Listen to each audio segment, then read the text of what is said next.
If fear is the only thing stopping us from achieving our dreams, and we only fear what we don't understand, then the antidote to fear is knowledge. All we have to do is find out who has the knowledge that we need to conquer our fears and achieve our entrepreneurial dreams.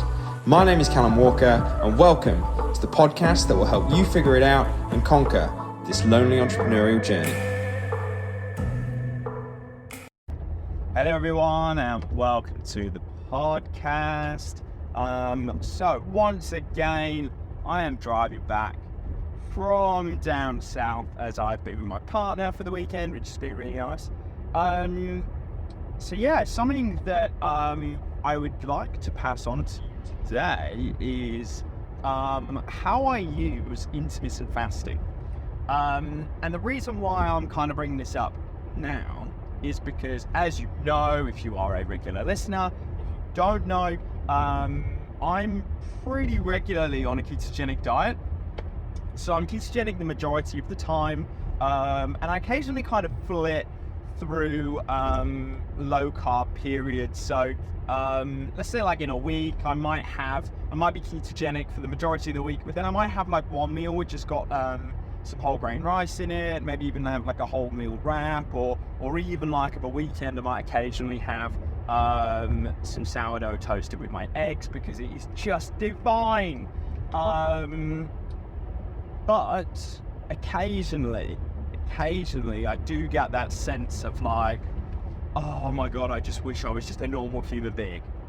And what I mean by that is that I just wish sometimes I was like, oh, why can't I just eat like everyone else? I don't know if you ever feel like this, but I remember a few years back when I was solely coaching people one-to-one, helping them with their own personal nutrition. I remember being in the supermarket and there was a bloke next to me. We were in Tesco, bloke next to me, and I think it was just when the self-service checkouts just started to come about.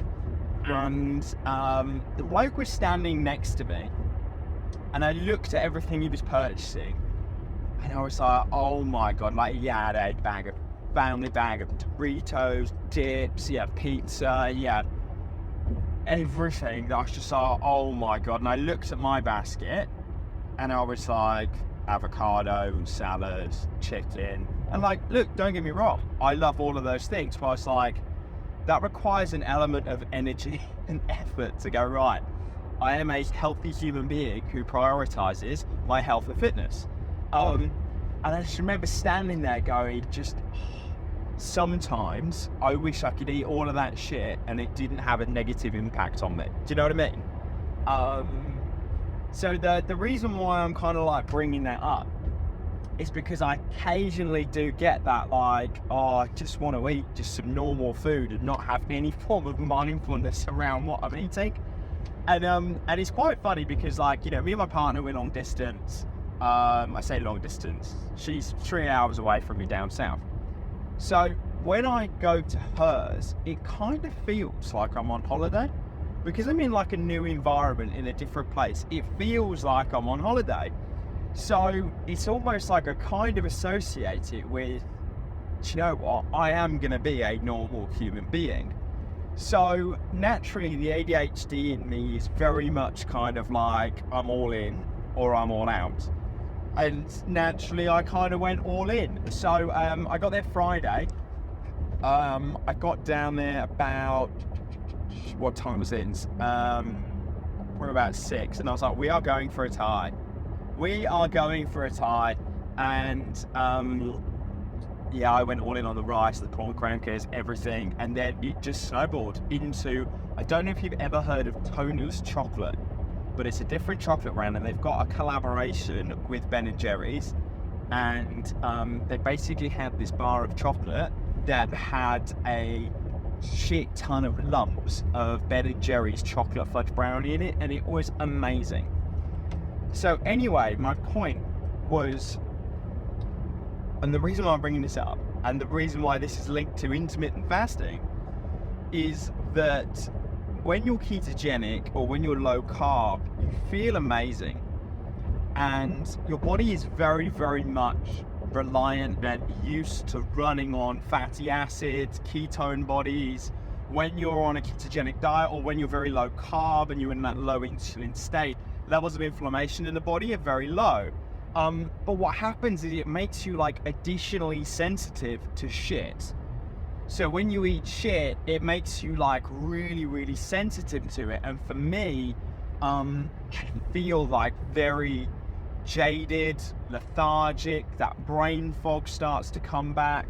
And there's multiple reasons for that, but specifically, if I can kind of explain to you how I feel right now, I feel very puffy. Very puffy, especially around my face. And part of that is going to be that by taking on that carbohydrate intake, naturally my glycogen reserves are going to increase. And with that, you get an increase in storage of water. And I definitely feel like that. But mainly it's that brain fog really starts to like really bed in. And for a while, I always really thought, I was like, right, is this placebo? Is this, you've eaten shit and naturally like, you now feel like shit and everything's harder? But it's happened so many times whenever I've gone off track that there's no way it can't. And again, from a scientific perspective, the brain really, really thrives from a cognitive perspective when it is using ketone bodies. And that's the main reason why I am ketogenic, because, the biggest benefit, as you'd have heard of many of my episodes, that you get from being ketogenic really is this enhanced cognitive function, this clarity, this ability to think, be creative, and come up with ideas. It's just so much easier. So really, where does like my intermittent fasting kind of tie in? Well, I think one thing that I would really kind of say, and this is how it can be really useful for you to pass on to your clients, or even use intermittent fasting for yourself, is that whenever you're looking at any form of protocol, whether it be exercise-based, nutrition-based, just anything physiological, the biggest question you have to ask is like, right, what is the intention? What is the purpose behind me actually using this? Like, what is the overall outcome that I'm trying to get from it? Because you get so many people who are like, oh, intermittent fasting is amazing. I'm like, okay, but what? Like, because it can do multiple things. You also get a lot of people who say intermittent fasting doesn't work. I'm like, okay, but like, in what sense? So I think the point that I'm trying to come at from here is seeing every single protocol that you're ever using with a client or with yourself as a tool to achieve a specific outcome.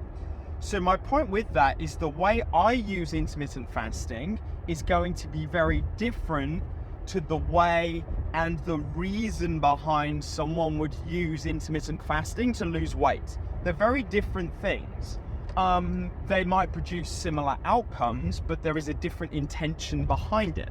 So the thing I'd like to kind of make really, really clear is that I don't use intermittent fasting as a way solely to focus on my body composition. Like, yeah, okay, it definitely helps.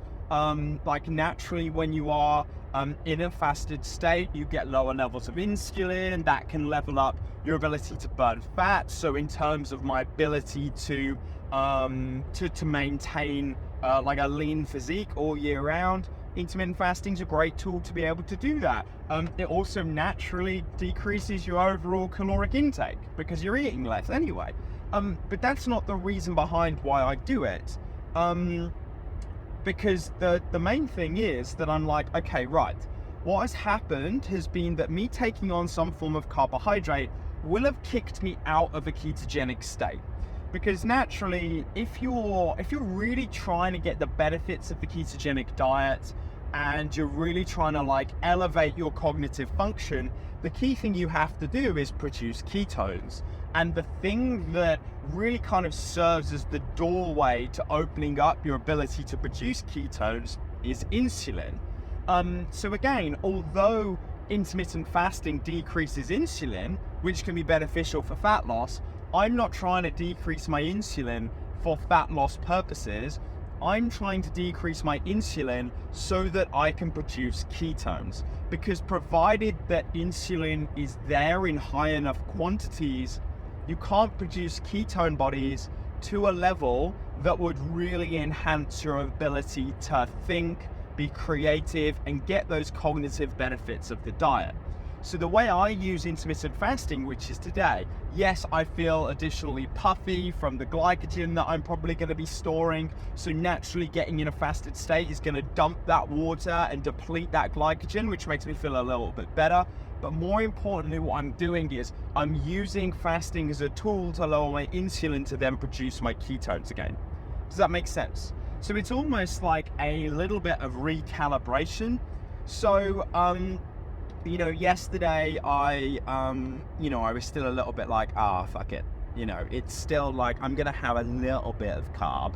So it was kind of like a weekend where I'm just going to kind of chill out and just like take any form of real mindfulness kind of away from my food. I didn't really go like gung-ho and crazy. Like I mentioned, I have my Thai on a Friday and my Tony's chocolate, which I was very happy with. But yesterday, so it's Monday at the moment. Yesterday, Sunday, we went out for a roast. I had some roast potatoes. And then, this is going to sound silly, when I got back, I was just really craving some Ravita and hummus. Yeah, it was just like the crisp and the crunch of it. So naturally, what I was doing was, I had some Ravita and hummus about 8 o'clock last night. And the time of recording this now, it's 11. So I'm 15 hours into my intermittent fasting. Now, what I want to do is really get myself back into full-on ketogenic state. And I typically have found over the years, the most potent way for me to do that has been through one, cardiovascular exercise, but then also intermittent fasting, but specifically a 24-hour fast. Now, if you're not familiar and regular with intermittent fasting, me saying, oh yeah, I'm just not going to eat today, that could just like blow your mind. Like right now it's like, oh my god, like that is really, really unhealthy, that is really poor. And that used to be kind of like the mentality that I used to have when I first heard about like intermittent fasting. I used to think it was a gimmick, like in this just kind of like notion of I'm going to be fasting for 24 hours. I used to think it was really, really extreme. But as with anything, and this would be my biggest bit of advice to you, is that if you want to go and do something and you really want to learn more and more and more about it, the best thing that you can do is start applying it to yourself. So with me, I always used to kind of shoot down this idea as almost like just crackpot crazy stuff. Fasting for a 24-hour period, like that's just nuts. Until I actually did it, I realized how easy it was and also how good I felt. So today, I'm going to be doing a 24-hour fast. And also I don't have in my mind, like I'm doing a 24-hour fast, I just have in my mind, like, right, okay, I'm going to have my dinner around 8 o'clock.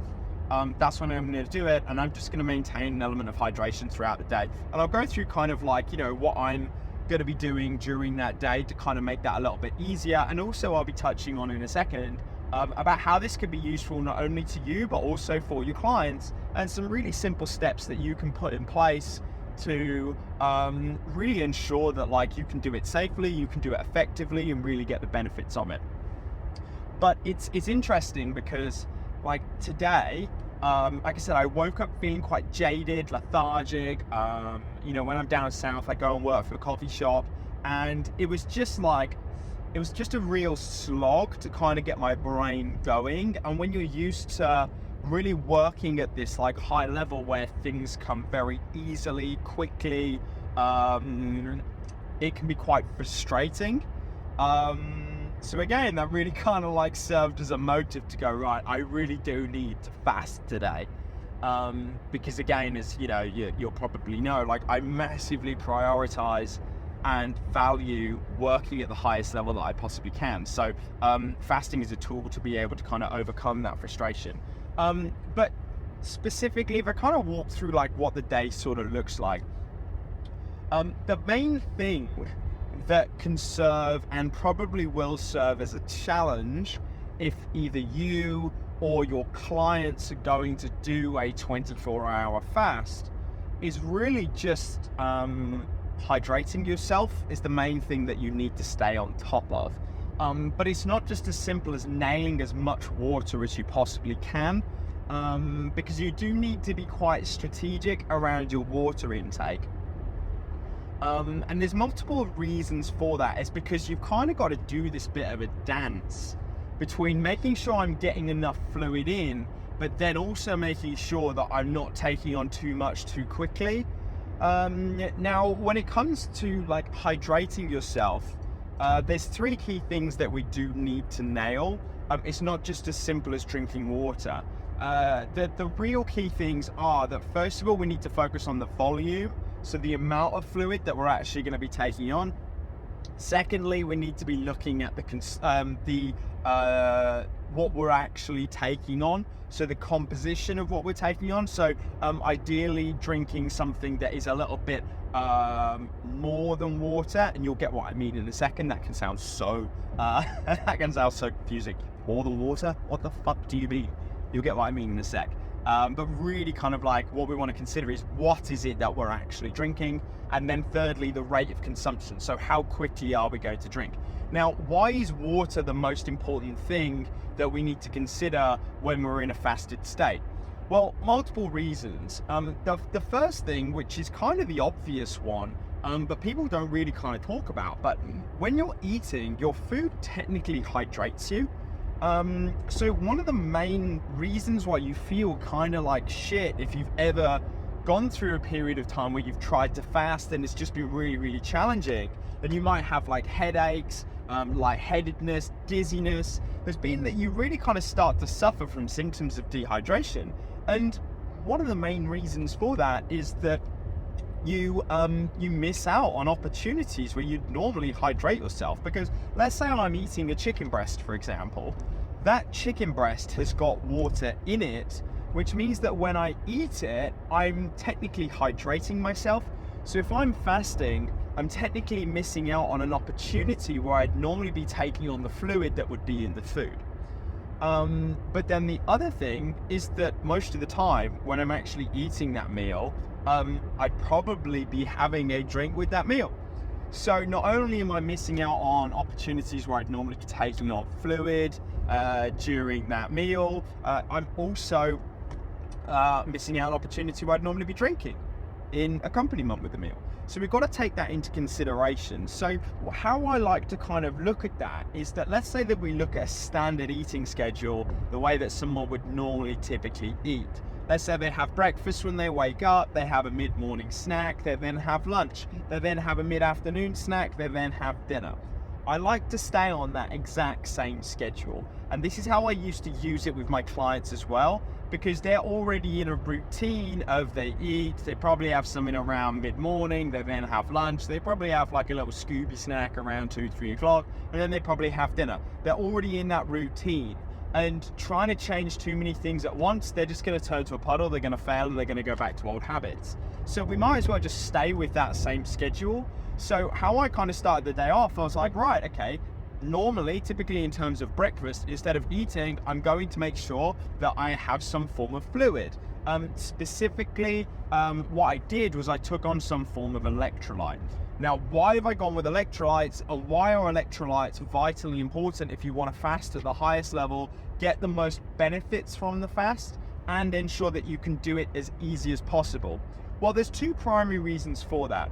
First of all, when you drink fluid, you don't retain all of the water that you're actually consuming. So let's say I go and drink a liter of water. I'm probably going to pee out about 300 to 400 ml of that fluid that I'm actually drinking, which means that I'm only actually retaining between 60 and 70% of what I've actually consumed. Does that make sense? So although I've taken on all of that fluid, I'm not actually retaining all of the fluid.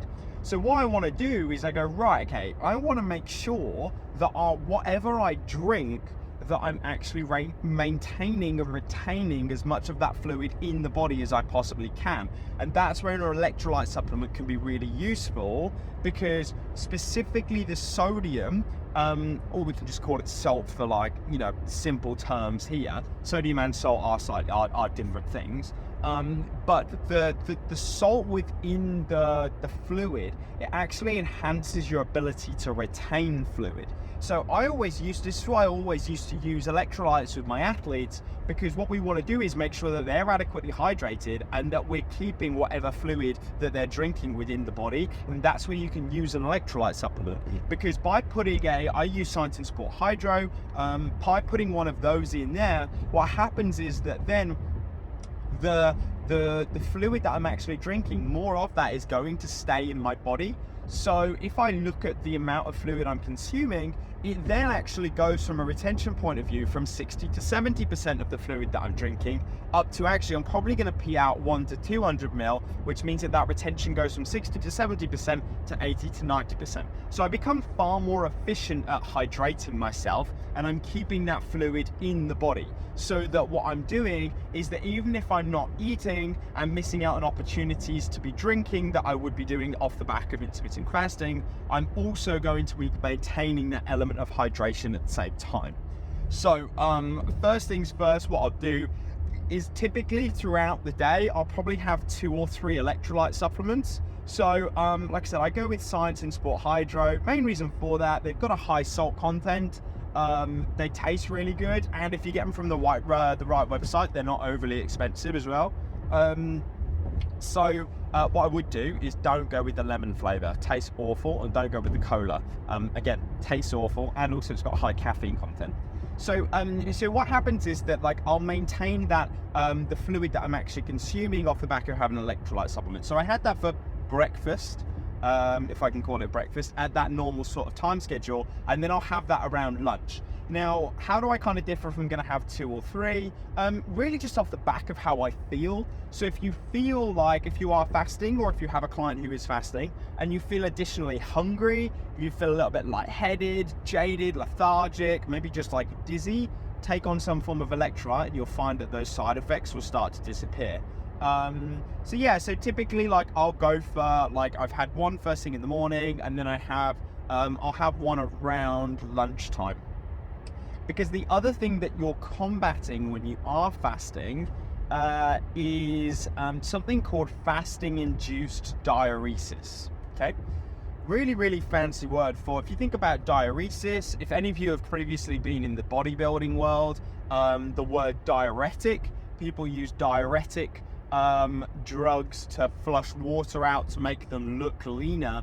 That what happens is that when you get into either a ketogenic state or a fasted state, they're both kind of similar states in all honesty. What happens is that the body can get into a state of diuresis where the kidneys change and they start to dump fluid and they start to dump salt. So what you might find is that if you've got a client who's fasting, or if you're fasting yourself, that you might be going to the toilet quite a lot.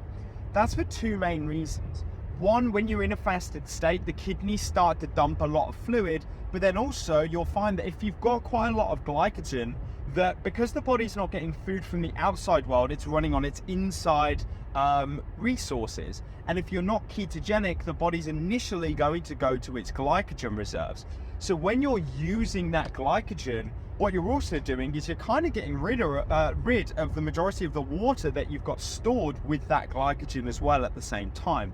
So I always find that if I've gone and had quite a high carb sort of binge of a weekend, then I notice that I start to dump a lot of fluid as soon as I go ketogenic again, and I'm just peeing like a race course because I'm dumping that glycogen. Because remember, for every gram of glycogen that we're storing, we're also storing 3 grams of water at the same time. So by burning that glycogen, I'm also dumping that fluid. So we've got to realize that and be aware that, okay, my body's going to be a little bit more dehydrated, so just keep on top of your fluid. But that's where you've kind of got to do the dance between taking on enough fluid but then not too much. How do you do that? Just keep an eye on the color of your urine, because effectively the big mistake that we see, that we really kind of make when it comes to our hydration, is that if it's clear, we assume that we're hydrated. No, what that actually means that if it's clear, what's come in has come straight back out. So actually you've probably taken on too much too quick, and you've actually peed out the majority of what you've taken on. So that's where, again, if we look at kind of the three things I was talking about earlier in terms of volume, composition, and rate of consumption, we look at, like, you know, composition being, you want to make sure that when you're consuming fluid that you've got some form of sodium in there to retain that fluid and keep it in the body. But then in terms of volume and rate of consumption, this is where you have to do that dance of really keeping an eye on your urine color throughout the day. So if it's completely clear, you're probably drinking too much, so the volume, and then you're probably drinking too quickly, the rate of consumption. So what we want to do is just kind of like gradually slow that down and find your rhythm really by keeping an eye on your urine color. So what sort of color are we actually looking at trying to achieve? We really want to achieve a urine color of almost like a champagne yellow, like a straw yellow. That means that we're probably going to be adequately hydrated and just kind of keep ticking along at that sort of color throughout the day. So that's what I'm going to be doing throughout the day anyway. So my main thing is really just staying on top of my hydration, staying on top of my electrolytes, mainly having that at like a breakfast, lunch and dinner schedule with occasional snacks being electrolytes. Or one other thing that you find can be really, really useful at being able to really kind of get through a fast with greater ease is caffeine. You know, there's a lot of speculation and kind of argument around, is caffeine appetite suppressing? You know, some people say it is, some people say it isn't. I'm just going to come solely from my own experience of, I find that caffeine is very good at suppressing my appetite. So specifically first thing in the morning, I find having that caffeine really just makes a fast a lot easier.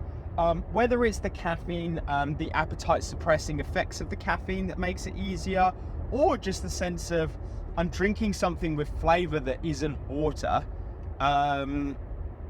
that naturally that kind of makes it easier to fast.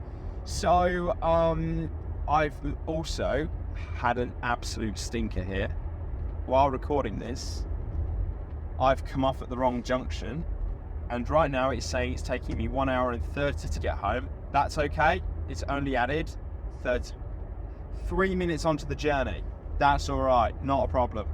But coming back to the caffeine side of things, that having a cup of coffee first thing in the morning can be really, really helpful in terms of me being able to stay on track with my fast a lot easier because my appetite is suppressed. Now, the question that you can then be asking is, okay, but what about if I wanted to have milk in there? Does that break my fast? That should be pretty fine. The main thing that we're really kind of looking at when it comes to your fasting is really around just making sure that you're not excessively stimulating insulin. And will milk excessively stimulate insulin and break your fast? Probably not, no. So yeah, so really if I kind of look at like the day, I'll start off with a cup of coffee. My breakfast on that sort of like schedule is really going to be centered around having a cup of coffee and some electrolytes. That will naturally kind of just like make it a little bit easier to fast, because one, the caffeine enhances my ability to do that by suppressing appetite, and the electrolytes also enhance my ability to do that by suppressing my appetite at the same time as well. So that can be just like a really easy start. Naturally throughout the day, I'm kind of staying on a sort of like standard sort of eating schedule of breakfast, mid-morning snack, lunch, mid-afternoon snack, dinner. But instead of having the snacks, what I'm doing is I'm hydrating. So I'm just making sure that I'm either having, an electrolyte or some form of fluid, just to be able to kind of like, really stay throughout the process. But and really, I think the key thing is just like keep yourself busy and keep yourself occupied. You'll also find that by being in a fasted state, your ability to get work done is just so much easier because you have this heightened level of focus. you find that the body naturally increases its production of adrenaline, which is really, really useful for your ability to be able to actually focus on something as well. So yeah, so kind of just to like summarize that, the main thing really is about ensuring. So I'm just making sure that I can get my right way through home. Yeah, cool. It's really just like, you know, to really get the most out of a fast, sticking to a standard sort of schedule: breakfast, mid-morning snack, lunch, mid-afternoon snack, dinner, and then off the back of that, then going, taking on some form of electrolytes throughout the day to ensure that we're continuing our levels of hydration. Then afterwards, we then go through the process of potentially bringing on some caffeine, and then in all honesty, just stay busy. Like, stay as busy as you can, because you'll find that you're then able to actually take the reap the rewards and the benefits of fasting by getting that additional adrenaline kick. So anyway, I realized that it's been 30 minutes, and also I know I've mentioned this on a past few episodes, but what I am going to do is really try and add some more structure to this podcast, and have some real clear structure to my podcast in terms of regular themes and almost kind of doing series. Now, why is that? That like, what I really want to do is take you on a journey. I'm a real big believer in, if you want to go and do something, find someone who's done what you want to do and model it. So that's why, you know, for me, the main purpose of this podcast to begin with, the first, I think we're probably about 30 episodes in. It might be more, might be less. I have no idea. But is to really, really find my voice and really kind of figure out how I want to do this. So I'm fully aware that there hasn't been a massive amount of structure in these podcasts. They've very much kind of been like dear diaries, and it's really kind of been more of me just expressing how I want to share this.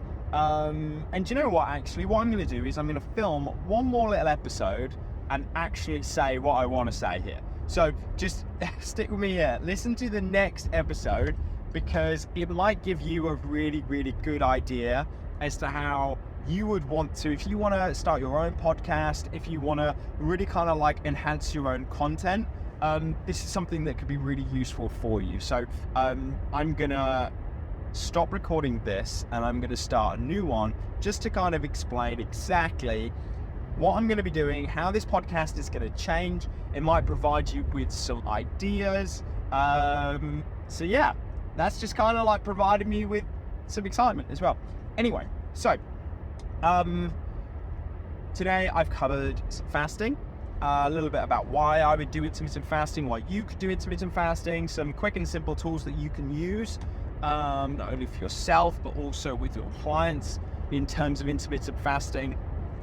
And yeah, so I'm going to finish that off. Never forget, if every single one of your clients gave you just one new client, you have doubled your business. But the question is, are you giving them a good enough reason to recommend you? If not, drop me a line.